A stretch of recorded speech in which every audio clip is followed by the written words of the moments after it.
할렐루야. 네. 교회가 지키는 절기 가운데 가장 화려하고 가장 특별하고 그리고 전 세계적으로 많은 사람들이 기억하고 지키는 것은 잘 아시다시피 성탄절입니다. 성탄절과 함께 교회에 쌍두마차와 같다라고 말하는 두 개의 절기를 뽑으라면 성탄절과 부활절이지 않겠습니까? 성탄절은 하나님이 인간의 몸을 입고 우리 곁에 와 주셨다는 거죠. 오셨을 뿐만 아니라 그분은 우리와 함께 계시면서 우리의 모든 죄를 대속하기 위하여 죄와 죽음의 권세를 이겨주시는, 죽음을 이기고 부활하시는 그 영광을 우리에게 보여주신 것입니다. 그리고 죽음으로 끝나는 것이 아니라 부활하셨다는 것. 모든 것 죽죠. 세상의 모든 종교의 교주들이 시작했던 자들이 다 죽었지 않습니까? 그런데 우리 주님은 부활하셨다. 부활했죠. 성탄절과 부활절 어떤 것이 더 중요하냐라고 말하기 어려울 만큼 이 두 절기는 교회 절기에 있어서 너무나 특별하고 너무나 감사하다. 거듭날 수 있는 것과 영원한 죽음을 당하지 않을 수 있는 이 은혜를 절기를 통해서 우리에게 기억하게 하시니 얼마나 감사한지 모릅니다. 그 중에서 성탄절, 오늘 이 성탄절은 전 세계적으로 유명하죠. 말씀을 드렸듯이 저는 이 성탄절에 중학교 3학년 때 전도를 받아서 비로소 교회 생활이 시작되어졌고, 고등학교 시작되지는 그 해에 고등학교가 미션스쿨로 하나님이 가게 하셔서 성탄절을 계기로 하여 고등학교 때부터 이제 교회를 다니게 되는데, 초등학교 때 저희 아버지가 하도 교회를 못 다니게 해서 교회를 다니면 굉장히 위험한 것인 줄 알았어요. 그래서 초등학교 때 2번을 교회를 다녔는데, 한 번은 수요일 날 우리를 말하면 집사님이 동네들 끌어모아가지고 수요 기도회를 데려가서 한번 갔다 왔다가 아버지께 된통 혼나고 가면 안 되는갑다 생각했고, 한 번은 크리스마스 성탄절이 있는데 교회에서 빵과 선물을 나눠준 거예요. 그때 교회 아이들만 줬는지 마을 아이들 같이 줬는지 모르겠지만 친구들이 교회에서 선물 받았다는 얘기를 듣고 저도 쫓아 내려가서 교회 마당에 갔더니 애들이 여러 모이더라고요. 그래서 하나씩 뽑아가는데 장난감을 가져가기도 하고, 저는 그때 장난감이 걸려서 좋았을 텐데 빵을 하나 걸려가지고 빵 하나 받아오면서 너무 아쉬운 마음으로 올라오는데 다른 애들은 뒤에 가서 줄 한 번 더 서더라고요. 저는 그게 양심이 걸려가지고 2번 못 갔어요.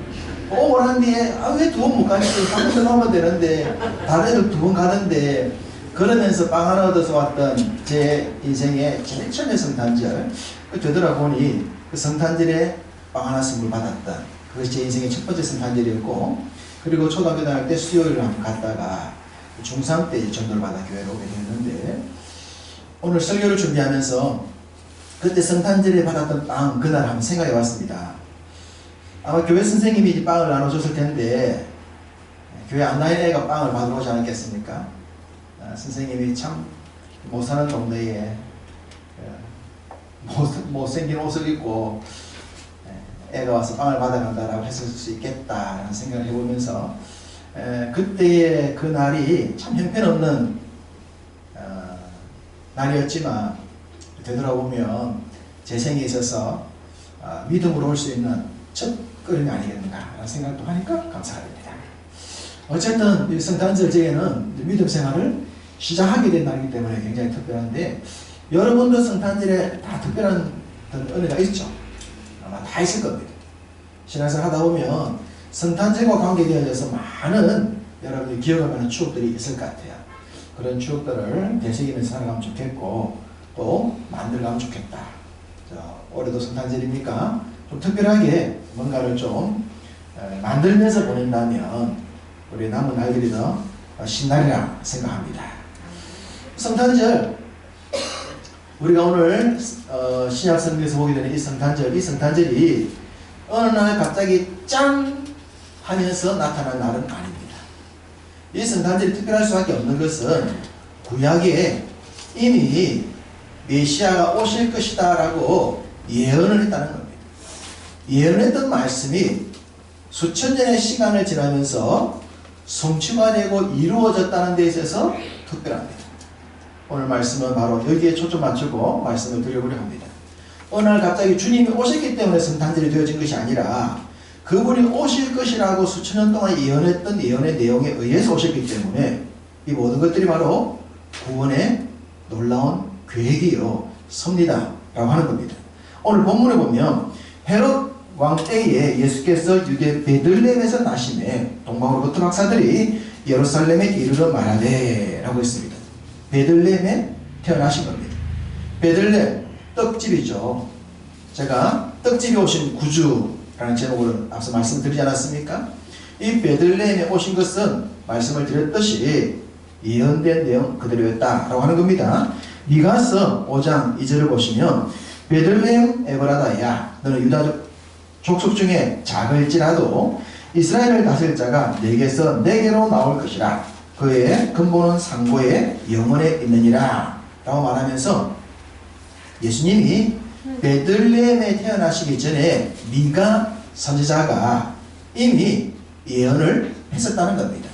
미가 선지자. 미가 선지자는 구약에 나오는 선지자들 가운데 이사야와 동일한 반절에 동일한 시대에 사역을 했던 선지자입니다. 미가 선지자의 사역은 예수님 오시기 700년쯤 됩니다. 700년 전쯤 됩니다. 미가서 1장을 보면 미가 선지자가 미가서 1장에서 북이스라엘의 멸망에 대한 내용을 예언하고 있어요. 북이스라엘의 멸망은 BC 722년경입니다.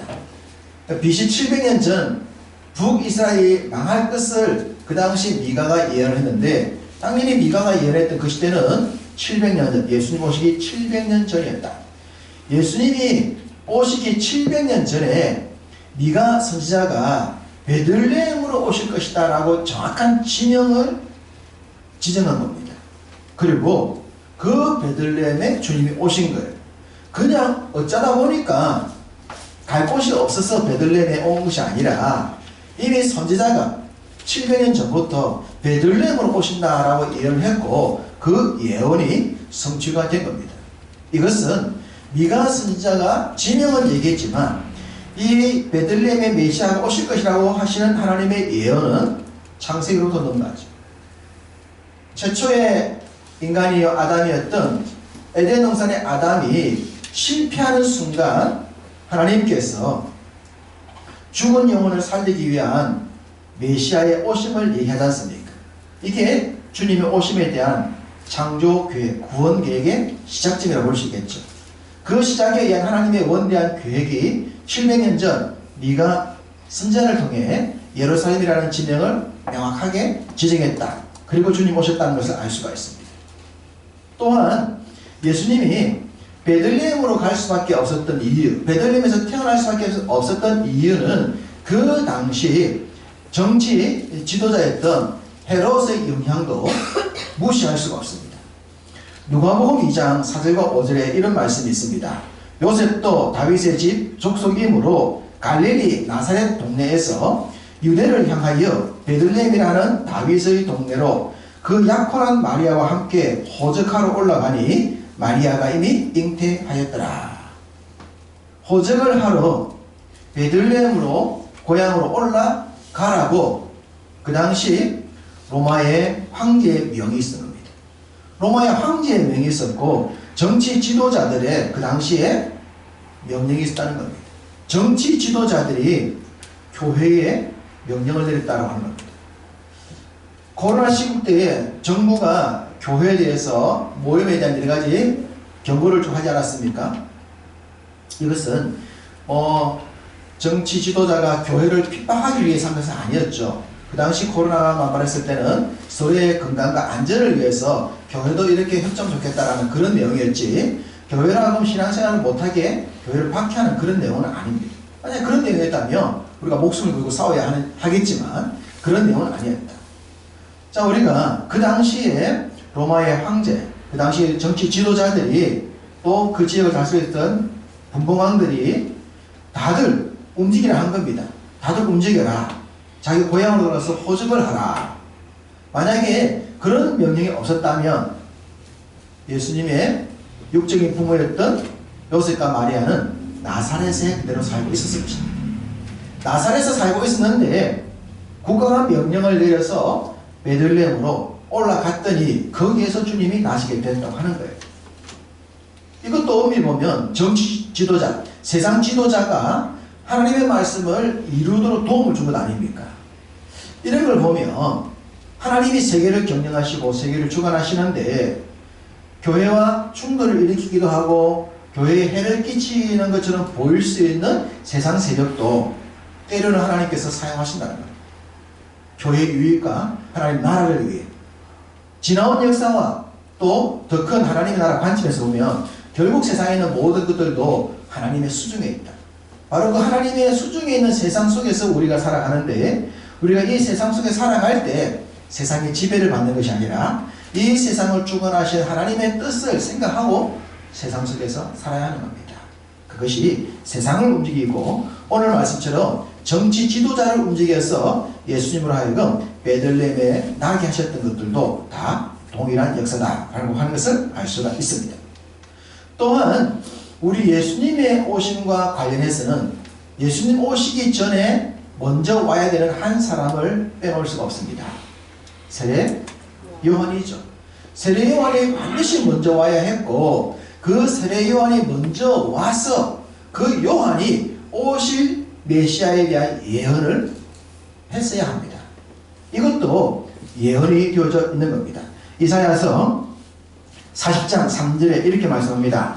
외치는 자의 소리여 이르되 너희는 광야에서 여호와의 길을 예비하라. 사막에서 우리 하나님의 대로를 평탄하게 하라 라고 말하면서 예수님이 오시기 전 반드시 세례 요한이 먼저 올 것이고 그가 와서 주님의 길을 예비할 것이다. 준비할 것이다. 주님의 오심을 선포할 것이다 라고 예언을 했습니다. 그 예언을 따라 우리 예수님보다 6개월 먼저 세례 요한이 출생합니다. 그리고 그 세례 요한이 짧은 삶이지만 예수님 앞에서 세상 죄를 지우고 하는 하나님의 어린 양이 바로 저분이라고 예언을 하고 자신의 제자들을 주님의 제자로 파송을 하는 등 주님의 앞서 일하는 모습을 보여주고 있죠. 사람들이 말라기 선자 이후 400년 만에 등장했던 세례 요한을 보고 굉장히 그에게 매료가 되었다고 했습니다. 인기가 높았다고 그랬죠. 많은 사람들이 세례 요한을 찾아갔습니다. 그리고 사람들이 당신이 메시아가 아닙니까? 라고 할 정도로 그는 능력 있는 사역자였습니다. 그때 요한은 나는 메시아가 아니다. 나는 오실 그분을 준비하는 사람이다. 나는 광야의 소리에 불과하지 나는 인류를 구원할 자가 아니다 라고 하는 것을 실질적으로 성취하지 않습니까? 그 세례 요한의 오심에 대해서도 이사야가 먼저 예언을 한 거예요. 이사야는 말씀을 드렸듯이 미가와 동일하게 예수님 오시기 700년 전에 선지자였습니다. 700년 전 선지자가 예수님뿐만 아니라 예수님 앞에 세례 요한에 올 것까지도 예언을 했다고 하는 거예요. 그리고 그것이 주님이 오셨을 때에 요한과 주님을 통한 사역이 온전히 이루어졌다라고 하는 것을 알 수가 있습니다. 주님의 오심도 그러하지만 요한의 탄생까지도 그러하다면 이 땅에 태어나는 모든 사람들의 출생 하나님의 섭리와 역사 속에 있는 겁니다. 우리가 이 땅에 태어난 것도 그냥 태어난 것이 아니라 하나님의 계획에 의해서 태어난 거예요. 믿습니까? 네. 대한민국에 태어난 것도 이 집안에 태어난 것도 하나님의 계획인 겁니다. 우리가 부잣집에 태어났으면 얼마나 좋았겠습니까? 믿음 좋은 집안에 태어났으면 얼마나 좋겠습니까? 그런 생각 할 수 있겠지만 그것은 우리의 영역이 아닌 거예요.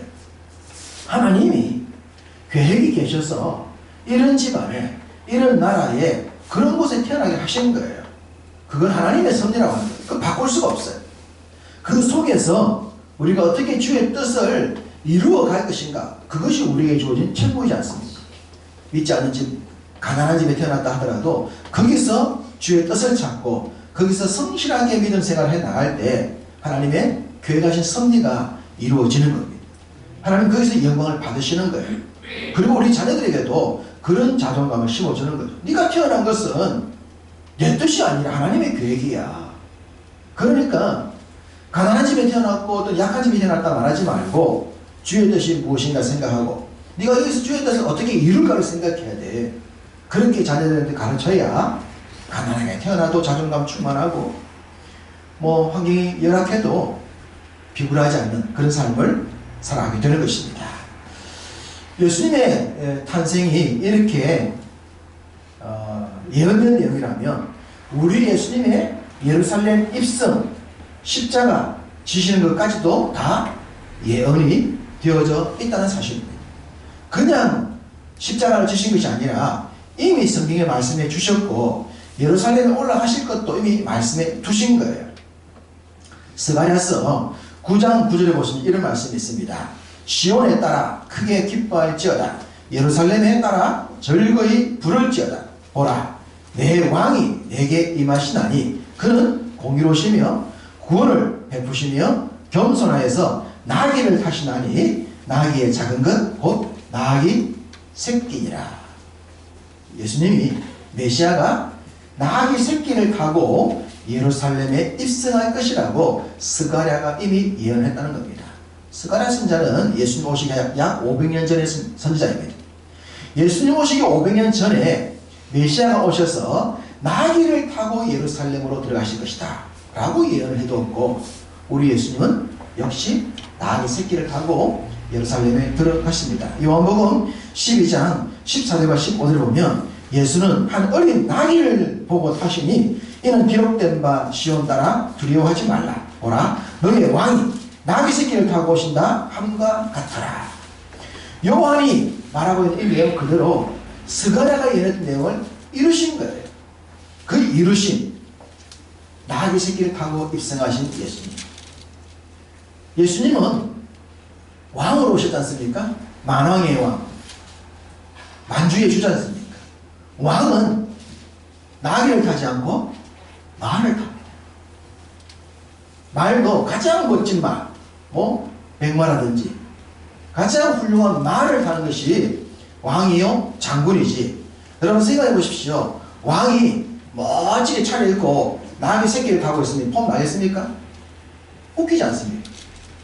왜 선지자가 이 예언을 했고 왜 예수님이 이 예언을 성취하셨습니까?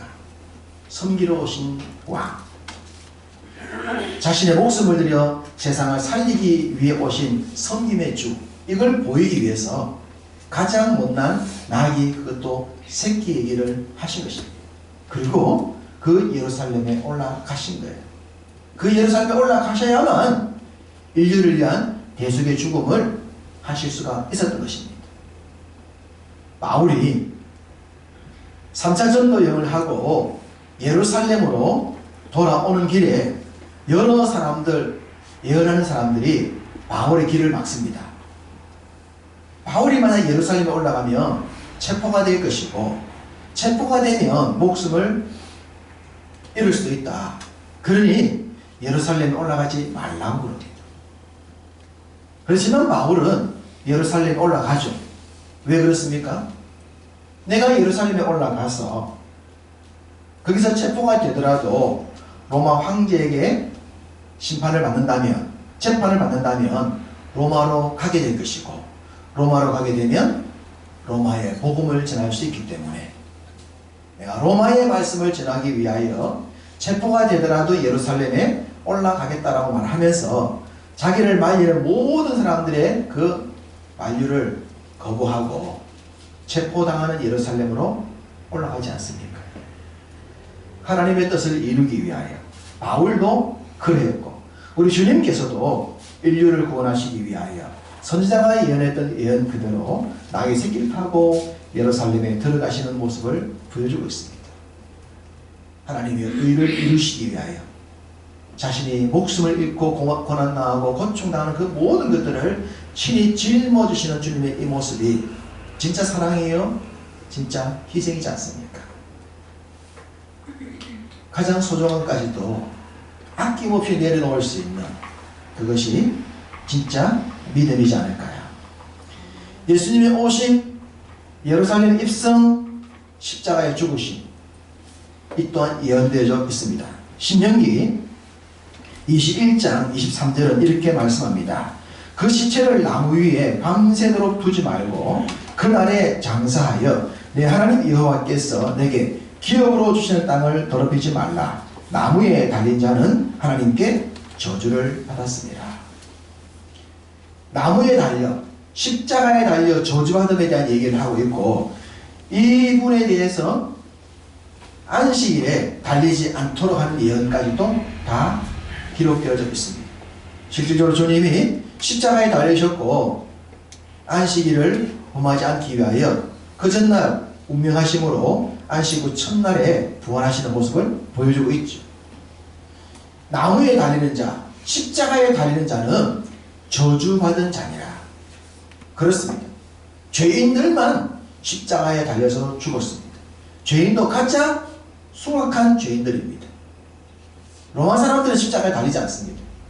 이방인들 중에 아주 흉악한 범죄자들만 저주받음의 상징으로 나무에 달렸는데, 우리 주님이 그 부끄러운 죽음, 그 흉악한 살인자들이 당할 수 있는 죽음을 십자가에서 당하신 겁니다. 왜 그렇습니까? 바로 우리의 죄 때문이죠.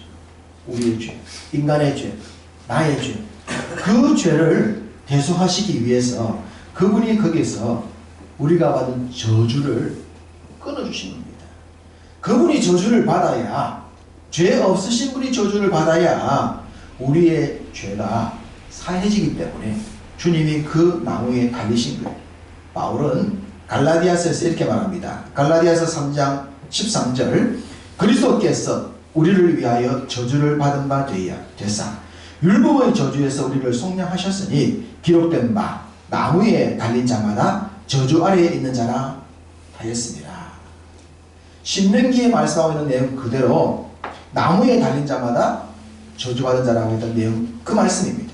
주님이 그 저주를 받는, 저주받은 우리들을 속량하시기 위하여 십자가에 달리셨다라고 명확하게 기록하고 있습니다. 십자가에 달리셔서 안식 후 첫날 부활로 나타나신 것까지도 이미 구약에 상징적인 예언을 다 해주셨고, 우리 주님이 그 예언을 이루신 것입니다. 오심, 그 앞에 올 세례요한, 예루살렘, 베들레헴, 입성, 죽음, 부활, 이것이 어느 날 갑자기 주님에 의해서 이루어진 것이 아니라 수천 년 전부터 구약 성경에 그렇게 될 것이라고 예언했던 내용 그대로 주님이 하나하나 성취하셨다는 사실입니다. 하나님의 계획이요, 하나님의 섭리, 그 섭리가 우리를 선택하셨고 그 계획이 우리를 하나님의 자녀 삼아주신 거예요. 이게 여러분 생각하면 좀 놀랍지 않습니까? 감사하지 않습니까? 믿어진다는 사실, 이 엄청난 하나님의 말씀이 믿어진다는 것, 우리가 이 자리에 이곳에 예배할 수 있다고 하는 것, 이건 정말 기적 아닙니까? 이런 은혜가 우리 삶에 감사가 되어야 할 것입니다. 이사야 선지자가 이런 예언을 했습니다. 이사야서 9장 1절과 2절에 전에 고통받던 자들에게는 흑암이 없으리로다. 옛적에는 여호와께서 스불론 땅과 납달리 땅이 멸시를 당하게 하셨더니 후에는 해변길과 요단 저쪽 이방의 갈릴리를 영화롭게 하셨느니라. 흑암에 행하던 백성이 큰 빛을 보고 사망의 그늘진 땅에 거주하던 자에게 빛이 비치도다. 이 말씀에 보면 스불론 땅과 납달리 땅이 멸시를 당했다. 스불론과 납달리는 이스라엘 12지파를 보면 제일 북단에 있어요. 제일 북단 쪽에. 그러니까 수도로부터 가장 멀리 떨어진 변방입니다. 변방, 가난한 지역, 소외된 지역, 멸시받는 지역, 그렇게 생각하면 됩니다. 그렇게 이사야가 멸시받는 땅을 얘기하고 있는데 그 땅에 빛이 말 것이다 라고 예언하셨어요. 이것을 우리 주님이 이렇게 이루십니다. 마태복음 4장 15절과 16절을 보시면 스불론 땅과 납달리 땅과 요단강 저편 해변 길과 이방의 갈릴리여 흑암에 앉은 백성이 큰 빛을 보았고 사망의 땅과 그늘에 앉은 자들에게 빛이 비쳤도다 하였느니라. 우리 예수님이 직접 이 땅을 새롭게 하신다, 빛된 땅을 바꾸신다 라고 말씀하십니다. 이게 무슨 의미입니까? 주님이 이 땅에 오신 목적을 말씀하시는 거죠. 주님이 이 땅에 오신 목적은 사람들한테 외면받고 변두리에 살고 실패여 어둠에 처해 있는 그런 우리 인생들을 찾아오셔서 우리에게 빛을 주시고 우리를 광명으로 인도하신다. 이 말씀을 이미 이사야가 예언했던 그 지역적 의미를 가지고 우리 주님이 직접 그 지역을 돌아다니시면서 말씀으로서 변화시켰던 겁니다. 말씀을 드렸듯이 어떤 아이들은 태생적 환경에 대해서 만족하지 못하는 경우가 참 많아요. 왜 엄마는 나를 낳아가지고, 왜 가난한 집에 나를 태어나게 해가지고, 이런 태생적 문제를 가지고 시비를 거는 아이들이 있죠. 부모 속을 참 상하게 하는 그런 말들이지 않습니까? 그런데 하나님이 그런 태생적 환경, 스불론과 납달리 같은 그런 어쩔 수 없는 태생적 환경조차도 하나님의 역사로 새롭게 하신다고 말씀을 주고 있는 거예요. 요즘 인기 있는 드라마라고 하는데 부잣집 막내 아들이라는 아주 우리나라의 대기업을 배경으로 만든 드라마가 있습니다. 그 드라마는 우리나라의 이 삼성이라는 대기업을 모티브로 해서 드라마가 전개되고 있는데, 그 대한민국에서 돈 제일 많은 집안의 속에서 이루어지고 있는 자녀들의 삶을 보면 이권 다툼을 보여주고 있어요. 그걸 왕자들의 난이라 그렇게 부르잖아요. 우리나라 대기업들에서 보여주고 있는 왕자들의 난, 자녀들이 더 많이 먹기 위해서 형제지간에 갈등하는 모습을 보여주는데, 그런 드라마를 보고 있으면 야, 가난한 집에 태어난 게 참 감사하다 그런 생각이 들 때가 있습니다. 부유한 가정에 태어난 것이 좋다고 생각하지 마십시오. 부유함이 갈등이요 싸움의 모티브가 된다면 그건 좋은 게 아니거든요. 다 뜻이 있는 겁니다. 스불론과 납달리 같은 소외되고 먼 지역에 어둠에 처해 있는 그런 지역에 태어났다 하더라도 거기에 하나님의 빛이 비추어서 거듭나고 하나님의 영광을 위해 살아갈 수 있다면 그것이 진짜 영광이지 않겠습니까? 가난하게 태어나고 불신자 가정에 태어났지만 거기서 하나님을 믿고 하나님의 자녀를 거듭나고 하나님의 영광을 위해 살아가겠다는 큰 포부를 가지고 살아간다면 그것은 그 어떤 부잣집에 태어난 것보다 훨씬 더 영광스러운 줄로 믿습니다. 주님이 그 일을 위해서 이 땅에 오신 거예요. 병자들, 죄인들, 버림받은 사람들, 상처받은 사람들, 외면당한 사람들, 그런 사람들 곁에 오셔서 빛이 되어주시고 그들에게 힘이 되어주시고 그들에게 용기가 되어주셔서 그들로 굳게 일어서서 세상을 향해 당당하게 살아갈 수 있는, 승리자로 살아갈 수 있는 그 은혜를 보여주신 것 아닙니까? 그 은혜를 입었고 그 은혜를 기억하는 날이 이 성탄절인 줄 믿습니다. 다시 한번 우리가 이 은혜를 생각하면서 세상 앞에 당당하게 믿음으로 나가겠다, 믿음으로 승리하겠다 결심이 있기를 소망합니다. 성탄절 아무리 좋은 날이고 아무리 영광스러운 날이라도 주님이 내 곁에, 주님이 내 속에 있지 않는다면 이거는 아무 의미가 없습니다. 세상에 많은 사람들이 여전히 이 성탄절과 무관하게 살고 성탄절 행사를 크게 하더라도 이것은 주님과 상관없는 상업적인 행사에 불과할 수 있습니다. 그것은 의미가 없습니다. 진정한 의미는 나를 찾아오신, 나를 위해 오신 그 주님을 내 중심에 모시고 그 주님과 함께 살아가고 내 삶을 통하여 주님을 반사경처럼 내어비치는 삶을 살겠다라고 생각하고 다짐하고 살아갈 때 참된 성탄절의 의미가 우리를 통해서 나타나게 될 줄로 믿습니다. 우리 곁에 오신 그 주님을 생각하시면서 우리 또한 그 주님을 드러내며 주님을 나타내며 다시 오실 주님을 준비하며 살아갈 수 있는 우리 모두가 되시기를 주님의 이름으로 축복합니다.